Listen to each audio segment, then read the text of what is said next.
Ang nagmamataas ay ibinababa at ang nagpapakumbaba ay itataas. Tara, pagkwentuhan natin ang turo ng Ebanghelyo tungkol sa pagpapakumbaba. Ang isa sa nakakatakot na nangyayari ngayon sa ating panahon ay nawawala na yung tinatawag na sense of sin. Ano po ito? Ano ba yung sense of sin na yan na sinasabi? Marami na po sa atin ngayon, sa panahong ito, ang hindi na makadistinguish kung ano ang kasalanan at hindi kasalanan. Marami na ang in denial pagdating sa pag-amin ng kasalanan. Marami ngayon na kahit alam na kasalanan ang ginawa, hindi tinatanggap. Marami namang gumagawa niyan eh. Yan, ginawa ko rin. Diba? Napapanood ko sa TV. Nakikita ko sa internet. Yun ang nakikita ko sa Facebook. Sa social media. Pero dapat po natin alaman na hindi porket ginagawa ng karamihan, yun ang tama. Lagi tayong may palusot. Diba? Lagi tayong may rason. Lagi tayong nagtuturo ng iba sa kasalanan na ating nagawa. Hindi matanggap na ang sarili ko ang may kasalanan. Hindi ko matanggap na ako ang ugat ng problema. Hindi ko matanggap na sa akin nagsimula ang pagkakamali o ang kasalanan dahil magaling naman ako eh. Dahil lagi ako tama. Manager ako eh. Di ba? Supervisor ako. Team leader ako. Mas matanda ako sa iyo. Subordinate lang kita. Hindi pwedeng ako ang magkamali. Ayokong pumangit ang aking image bilang isang namumuno o nagtuturo o bilang isang kilalang tao. Hindi pwede na ako ang nagkamali o may kasalanan. Sa halip, magtuturo ako ng ibang tao. Na maglalaglag ako ng ibang tao. In short, anong tawag sa ganyang mga tao? Hipokrito. Balat kayo, hindi totoo. Alalahanin natin na sa bawat isang daliri na ginagamit nating panturo sa ibang tao, yung 3 daliri nakaturo sa iyo pabalik. Guilty or not guilty? Sa Ebanghelyong binasa at ating narinig, ay itinuturo sa atin ng Panginoong Jesucristo na sundin ang mga aral at turo ng mga Pariseyo at mga nagtuturo ng batas. Kasi yung kanila pong itinuro sa atin ay talagang yun po ang katuruan. Nanggaling po yan sa ating mga ninuno, sina Moises, mga isinulat na mga batas. Yun po ang katotohanan. At totoo po yun. Yan ang tinuturo sa atin ng Panginoon na ating sundin kung ano yung kanilang itinuturo. Pero, ang wag nating tularan ay yung maging ipokrito. Katulad nila na naghahangad na makilala sila bilang magagaling na nagtuturo sa batas. Sila na gusto palaging na nakaupo sa harapan ng mga pagdiriwang, ng mga piging, sa mga sinagoga. Pero sila mismo ang hindi sumusunod sa batas. Katatapos lang ng eleksyon. Actually nga ay kanina po ay nagpuputukan dito yung mga putok dito eh. Kasi mukhang may nanalo na. At hari nawa ang mga pinili nating mamumuno sa ating mga barangay ay naaayon sa performance at hindi pera performance. Sana po yung pinili natin na manilbihan ay yung may character. Character na nagsisimula sa C-H-A-R at hindi po character na nagsisimula sa C-A-R na magpapayaman lamang habang nakaupo sa pwesto. Yan po ang isang masakit na katotohanan na nangyayari sa ating lipunan. Pero huwag tayong mawala ng pag-asa. Ipanalangin natin na sana matupad ang kanilang pangako noong kampanya. Huwag na tayo lumayo. Kailan natin matatanggap na tayo rin ay katulad ng mga Pariseyo at Eskriba? Magaling magbigay ng paalala, magaling magturo, magaling magbigay ng payo, pero siya pang hindi nagsasabuhay ng mga paalala, mga turo at payo na ibinibigay niya. Marami po sa ating ganyan. Madalas tayo nakatingin sa iba, pero minsan hindi natin namamalayan na tayo mismo ay yumayabang na rin. Alam niyo, may humility list yung isa sa santo ng simbahan, si Mother Teresa of Calcutta. At doon sa kanyang humility list, ang number 2 at number 4 ay ganito: keep busy with your own affairs and not those of others. At yung pang-apat, do not interfere in the affairs of others. Bawas-bawasan natin yung pagmamarites. Yung, alam niyo yun, may makita lang na konting bagay, lahat na pinapansin natin. Bawasan natin yung pakikialam natin sa ibang tao. Pakialaman natin yung buhay natin. Focus on the affairs, on our affairs.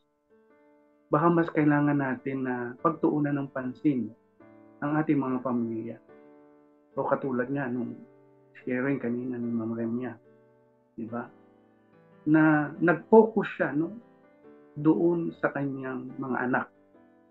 Oo, nagkaroon ng problema at hindi natin alam kung anong naging problema nila. Pero nag-focus siya sa kanyang mga anak. Hindi siya nagpa-apekto dun sa naging problema nilang mag-asawa. Isinurrender niya ang lahat kay Lord. Pero alam niyo, sa kabilang banda, paano ba natin malalaman na yumayabang na nga tayo? Kasi kung minsan, hindi naman natin napapansin yan. Alam niyo, na kung minsan nagyayabang na tayo eh. Pero paano natin malalaman? Una daw, gusto mo parati ikaw ang napag-uusapan at ikaw ang center of discussion. So yun yung una. Diba? At kung may kausap ka, wala nang ibang pinag-uusapan kundi ang iyong sarili. Yung achievements mo, yung kung ano yung mga nakuha mong mga yaman, at mga ibang mga bagay-bagay.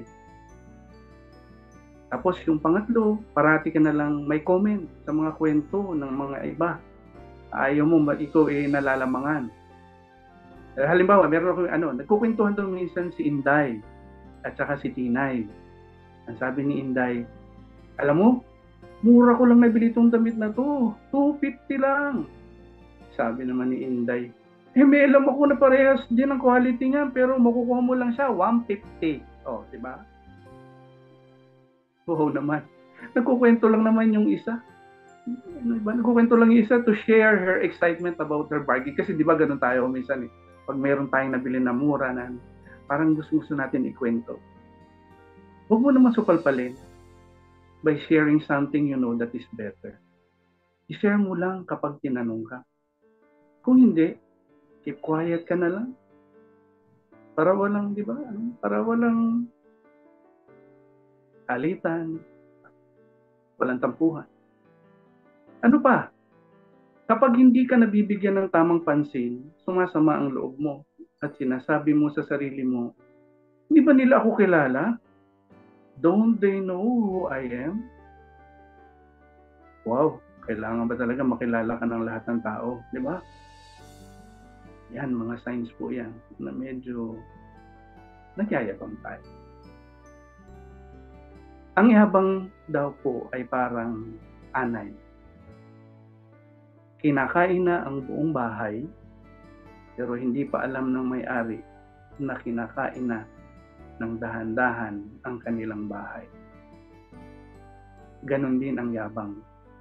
Minsan, may anay na tayo ng kayabangan at hindi natin pinapansin na kinakain na tayo ng dahan-dahan. Para hindi tayo makalimot, ano-ano rin po ba yung mga bagay na dapat natin gawin para hindi tayo kainin ng anay ng kayabangan? Una, tanggapin mo na hindi ka perfecto. Si ano lang, may pangalang perfecto, yun lang ang perfecto siguro. Walang taong perfecto. Lahat tayo ay may kahinaan. Lahat tayo nagkakamali. Lahat tayo nagkakasala. Dapat natin itong tanggapin. At pag-aralan natin, paano natin ito matatanggap? Kasi yung iba talaga po, dahil nga doon sa sinasabi ko na nawawala na yung sense of sin, hindi nila matanggap. Ano mo yung pride? Yan ang umiiral pa rin sa atin. Masyado tayong ma-fried chicken. Pangalawa, na dapat nating tandaan, matutong lumingon sa pinanggalingan. Diba? Meron tayong yung parang kasabihan sa na nakatungtong ka lang sa ibabaw, yung langaw na nakatungtong sa ibabaw ng kalabaw. Pag nakatungtong siya sa kalabaw, feeling niya, kalabaw na rin siya. Diba? Tandaan natin kung saan tayo nagsimula. Balikan natin yung mga panahon nung walang-wala rin tayo. Wala pang masyadong makain, hindi pa natin kayang bilhin mga gamit na gusto natin. Alam niyo, ako po ay nanggaling sa isang mahirap na pamilya po sa Tagaytay. Kapag nagbabalik tanaw ako, noong ako ay nakatira sa Tagaytay, na walang-wala po kami noon talaga.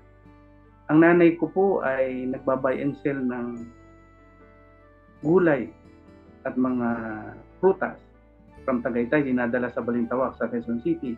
Ang tatay ko po, janitor sa isang public elementary school sa Tagaytay.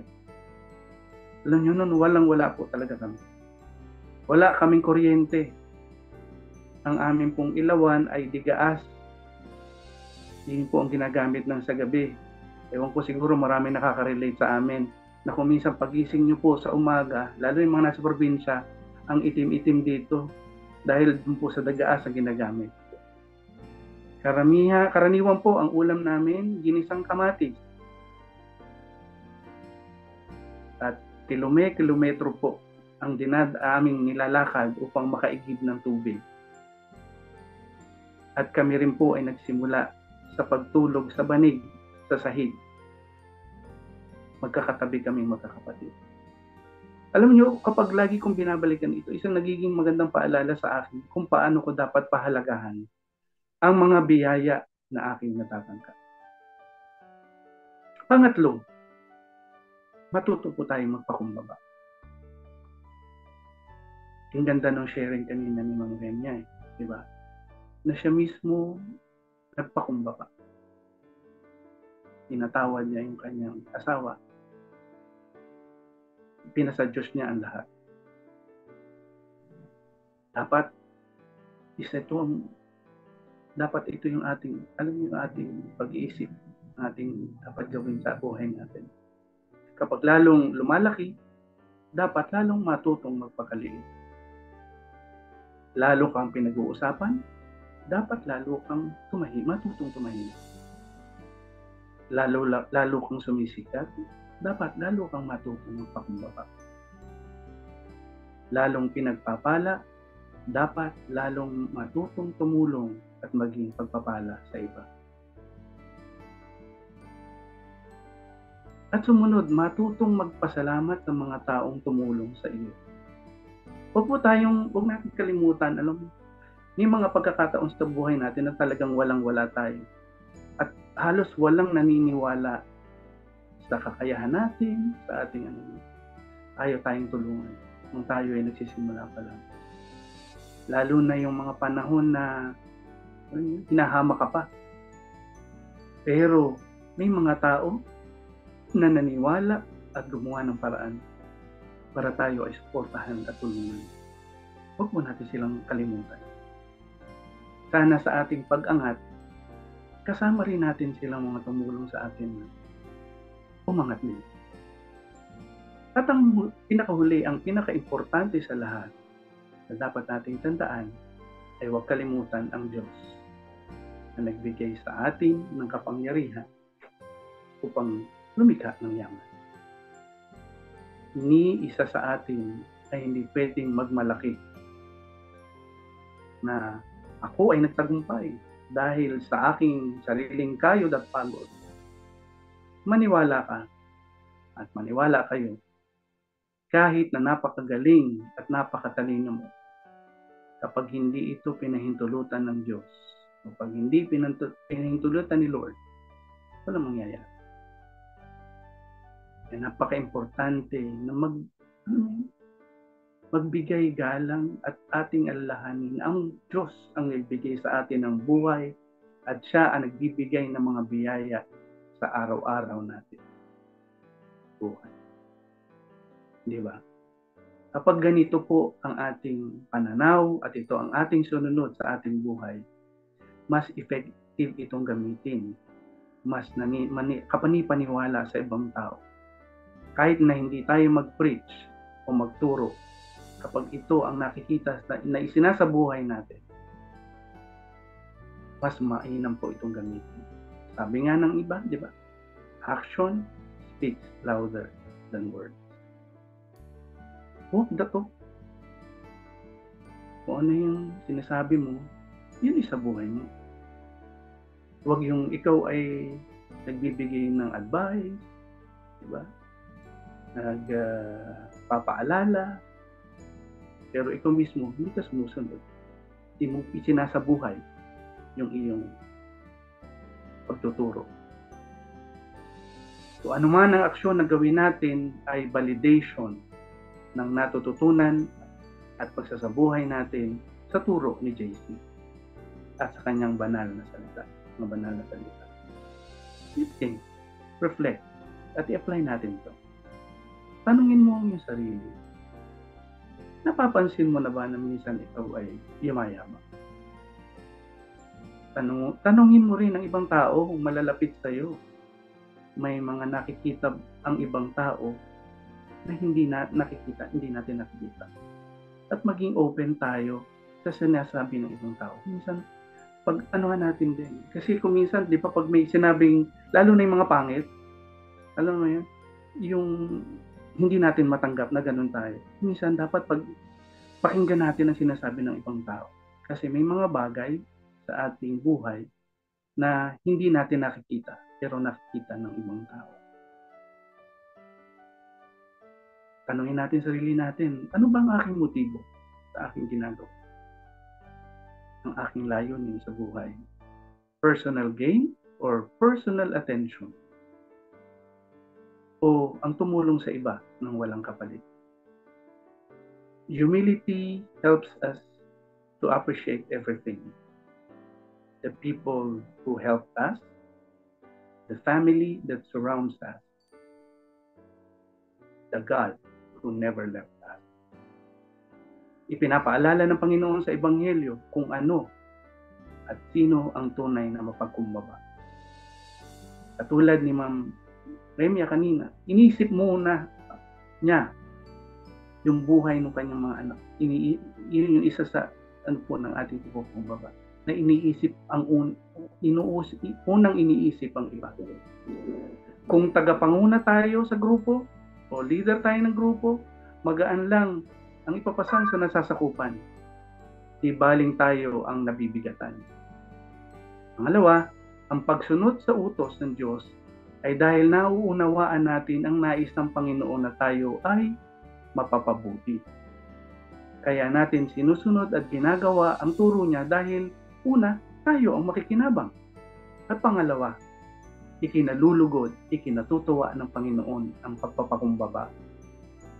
Bilang mumunting alay natin at para ihandog sa Panginoon sa pagliligtas niya sa atin. Lagi niya tayong pinaalalahanan kung bakit tayo ay dapat magpakumbaba.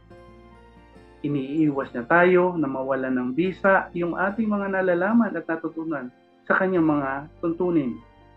Ayaw ng Panginoon na tayo ay magkakasala sa pagiging mataas at mapagbalat kayo.